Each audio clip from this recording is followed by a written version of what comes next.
रहस्यमयी जंगल में खबीस और सरकट्टा की लड़ाई के बाद जब सुदीप और उसकी टीम गांव लौटते हैं, वे सभी बुरी तरह से थके और भयभीत हैं। हालांकि लड़ाई खत्म हो चुकी थी, पर सुदीप के दिल में कुछ सवाल अभी भी बाकी थे। उन्होंने अपनी रिकॉर्डिंग चेक करना शुरू किया। रात के सन्नाटे में सुदीप अपने लैपटॉप पर रिकॉर्डिंग को बार बार देख रहा था। अचानक उसे एक अजीब सी चीज दिखाई दी।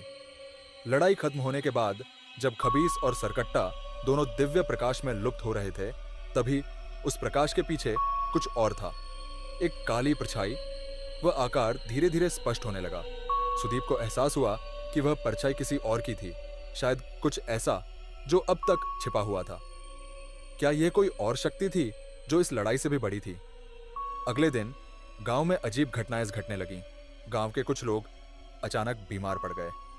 उनके शरीर पर अजीब निशान दिखाई देने लगे, जैसे कोई अदृश्य शक्ति उन्हें चोट पहुंचा रही हो।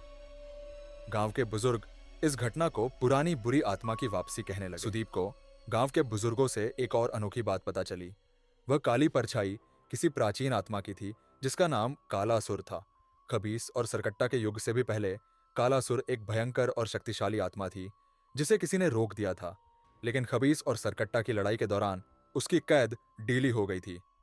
सुदीप और उसकी टीम अब इस रहस्य को सुलझाने के लिए तैयार थी। वे फिर से उसी जंगल में जाने की तैयारी कर रहे थे, लेकिन इस बार जंगल और भी डरावना और अजीब लग रहा था। घना कोहरा, हर दिशा में अजीब सी आवाजें और पेड़ों के पीछे छिपी काली आकृतियां, ये सब उस बड़े खतरे का संकेत था जो अब धीरे धीरे जाग रहा था। गांव के मंदिर में एक पुराना ग्रंथ था, जिसे वर्षों से किसी ने नहीं छुआ था। यह ग्रंथ कालासुर की आत्मा को रोकने का एकमात्र उपाय था।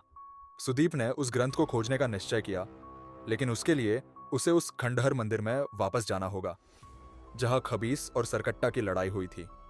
उस रात सुदीप और उसकी टीम ने अपने कैमरे और उपकरण संभाल लिए और फिर से जंगल में दाखिल हो गए। रास्ते में अचानक उन्हें एक दिव्य शक्ति का आभास हुआ, जैसे कोई अनदेखी ताकत उनका मार्गदर्शन कर रही हो। लेकिन क्या यह शक्ति उनकी सहायता करेगी, या यह भी कालासुर का एक और खेल था? जैसे ही सुदीप और उसकी टीम उस मंदिर में पहुंची, अचानक मंदिर की छत से एक विशाल आकृति प्रकट हुई। यह वही काली परछाई थी, कालासुर। उसकी उपस्थिति ने हवा में अजीब सी भयावहता फैला दी थी। लेकिन तभी एक अज्ञात शक्ति मंदिर के अंदर प्रकट हुई। क्या यह वही दिव्य शक्ति थी जिसने पहले खबीस और सरकट्टा को रोका था, या यह कालासुर के खिलाफ लड़ने के लिए कोई नई ताकत थी? क्या सुदीप और उसकी टीम कालासुर की शक्ति से बच पाएगी? कौन सी नई शक्ति उनकी मदद के लिए आई है? इस रहस्यमयी जंगल में छिपा अंतिम सच क्या है? जानने के लिए देखें अगला एपिसोड।